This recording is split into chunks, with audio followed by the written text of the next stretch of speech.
Alright, how we doing? Kenshi here, bringing you episode 25 of Kenshi Age of Blood and Sand Iron Man playthrough. So we've just taken Lidus with the Dust King down to Squin, sold him off for the bounty, got a bunch of supplies, and are now heading back to the colony. At the colony we have waiting for us, bang on cue, a Holy Nation assault, not a massive issue. I'm just going to pause it quick, and the guys that I can gear up, I'm going to have geared up. And let this battle begin. We are super outnumbered, but my halves are getting better. They've got more experience, we've got better equipment now, and I've also got the guys that's set for what they need to do. So obviously I've got my soldier drones as my fighters, then my other hives that aren't as good at fighting got set to passive, medic and rescue, so hopefully they won't aggro the other guys in, which will mean that anyone that gets knocked down should be rescued and healed, meaning we won't get the same losses in this episode as we did from the last Holy Nation assault, where we lost 11 hives in one episode. That was not a good day to be a hive in Lidus's colony. We got the Dust Bandit thanks coming in, so where I took out the Dust King, the Triangle Bandits, to say thank you for that, have decided to raid our colony. I don't know, triangle logic. But thankfully the Triangle Bandits are not friends of the Holy Nation, so those two will be battling. They look like they're mainly contained in one area. My guys are spread out elsewhere, so we'll be taking on any of the stragglers from either side that survives that, which is really good for us. Weird that the Triangle Bandits do really well against the Holy Nation. I mean, they don't have as good armour, but I think they got slightly better equipment on some of their stuff. And it's most likely down to they just have numbers, whereas the Holy Nation normally win through like Zerg tactics, so just massive swarms coming in. Obviously, if you can match them for numbers, you're prone for a good little scrap right there. What I am doing as well is, learnt from the last episode, I can't just focus down on one character because other characters die in that time. So I'll cut a lot of that out, so you don't need to see me micromanaging my hives trying to rescue each other. You can largely just focus on this big, beautiful battle that's happening. And this is going to be some seriously good training for any of my guys that can stay up for any length of time. But obviously the longer my guys can stay up, the more they can fight, the more experience they get, and then the longer they can stand up in the next fight, and therefore fight more, get more XP, get more skills, and eventually turn into the hivers that we will need to take on the Southern Hive, which is a way away, a long way away. But Lidus, he just shreds through Triangle Bandits. They're the long coats, man. They just don't offer any protection against the Zudachi. And we got Tukantino running around with his hunting saber, aka Kukri, causing a nice amount of damage, which is pretty good. I'm quite happy with that. It feels like Tukantino's finally getting his own character now. And we also have Nippy. Nippy's doing his part. Obviously, he is only an animal, so he can't wear armour, so he takes pretty much full damage from anyone that hits him, which does add up, unfortunately. But the bit of a glass cannon, but the damage he can kick out when he does kick out, he does over 100 damage a hit, which is beautiful. And he also is a bit of a thick boy, and he's really good like regen, so he just gets back into the fight. So not even mad about that. Do need to keep an eye on the little hives, because they are starting to drop quite quickly, and I need to be careful that they don't lose limbs, because if they lose limbs they'll bleed, and bleeding out seems to be one of the main ways I am losing hives at the moment. But I mean, Photo is doing super well for himself. Considering he's only a worker drone, he's basically what Beep aspires to be. Yeah, no, we're well happy with how Photo's doing, but then he's been with us since the start, so I think it's like episode 3 we managed to recruit Photo. He lost like 3 of his 4 limbs, so he's a cyber hive, and he's doing pretty alright for himself at the moment, which I can't complain about as of yet, which is pretty good. We also got some Orions coming in. Looks like they might have been the rest of Nippy's pack, just passing by, see how he's doing. Thankfully the Holy Nation and Triangle Bandits don't like animals, so they've just gone and decided to attack the Irans, which as we saw in another episode, really bad idea. And he's so anticlimactic. I saw the horses coming in and I was just like, oh yeah man, this reminds me of Lord of the Rings, like that's an amazing moment. Like, let's see how the comparison works. And yeah, no, it's not the same, is it? It's just it doesn't have the same like awe and grandeur to it. It's just me playing a game really poorly with a bunch of horses running about. For a proper Deus Ex Machina moment. Really saved our bacon in that one.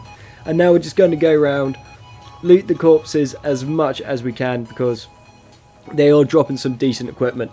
Not many of them drop decent equipment, but medikits is obviously super useful, because we haven't got any other way to make them ourselves yet.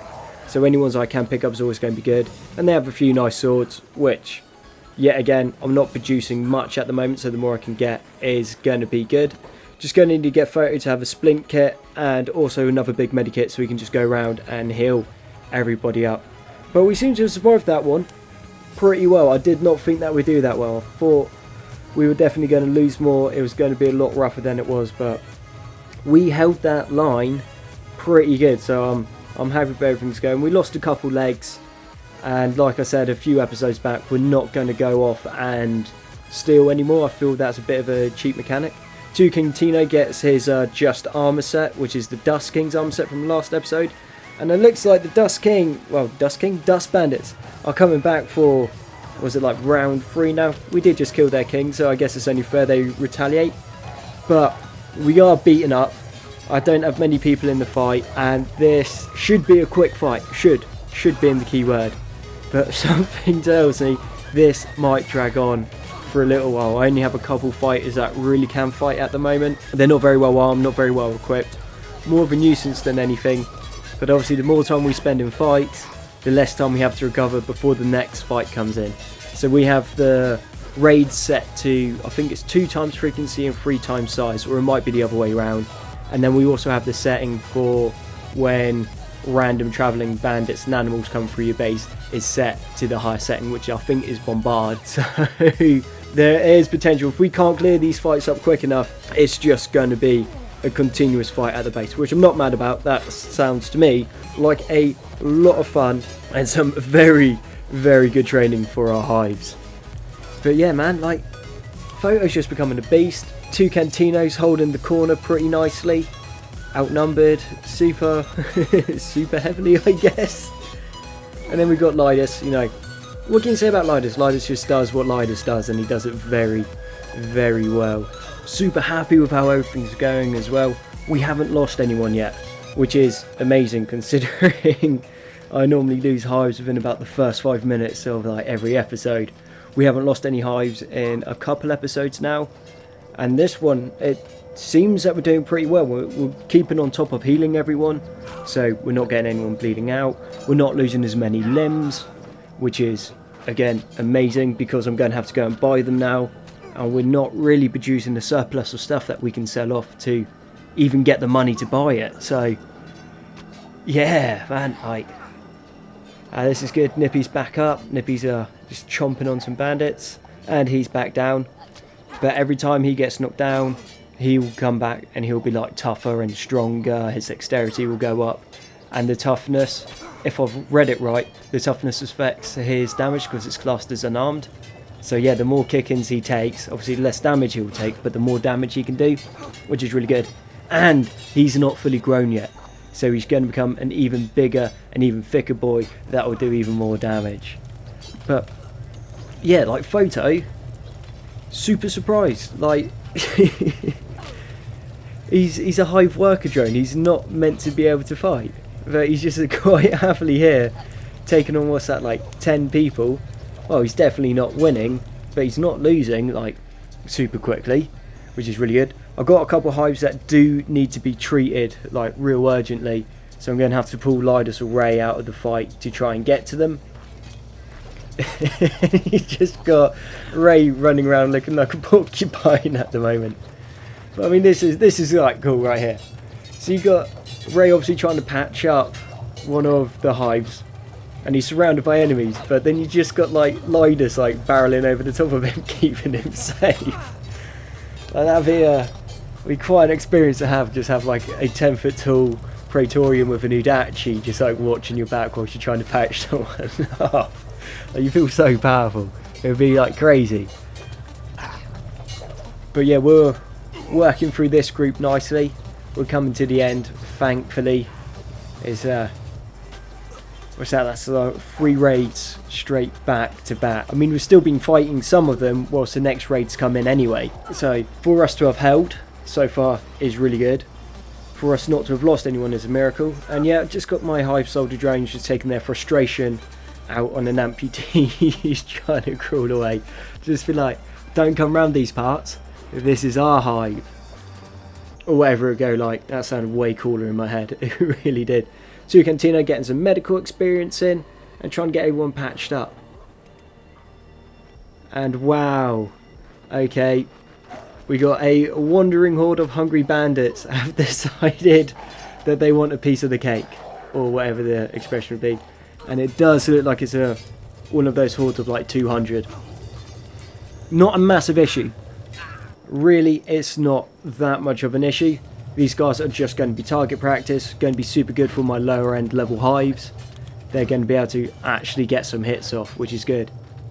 And no, this is an issue. They are trying to butcher Nippy for food. Nippy is not dinner. You're Nippy's dinner. Learn where you stand in the food chain. Like, that would have made me so angry if Nippy had died. I've grown quite attached to Nippy. Anyone else basically can die, and you know, it's just like, oh, that's a shame, this is Kenshi, you get over it. But Nippy's important. I spent probably about an hour, like real time, trying to find an Orion Crocodile so that I could capture him and then train him. So I'm not having him die to a bunch of mingy, starving bandits. That is not cricket. I am having a lot of fun with this episode, has to be said. If you have any suggestions or comments or things you'd like to see me do, just message down below. I'm always happy to read them and respond. I love hearing from you guys, and I'm always trying to improve, so let me know what you think. I am setting up a Discord channel. Only issue I got at the moment is I cannot find a way to link it to my description. So it is all there, it's ready to go. Just bear with me for a day or two. I've got one of my mates looking into it, and hopefully we can get Discord set up for you guys, which would be really good fun, where we can all hang out and chill and talk shop, which would be brilliant.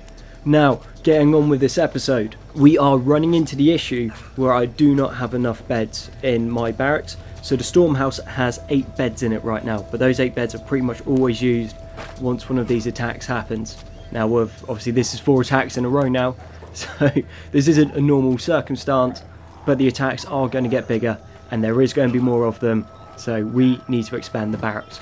So what I'm thinking is we make a station house, top floor, we're going to chuck in load of beds, loads of Mark II beds, so they got the higher healing rate, and then it means if anyone gets knocked down or we get into trouble, we can run them off to the station house for them to heal up.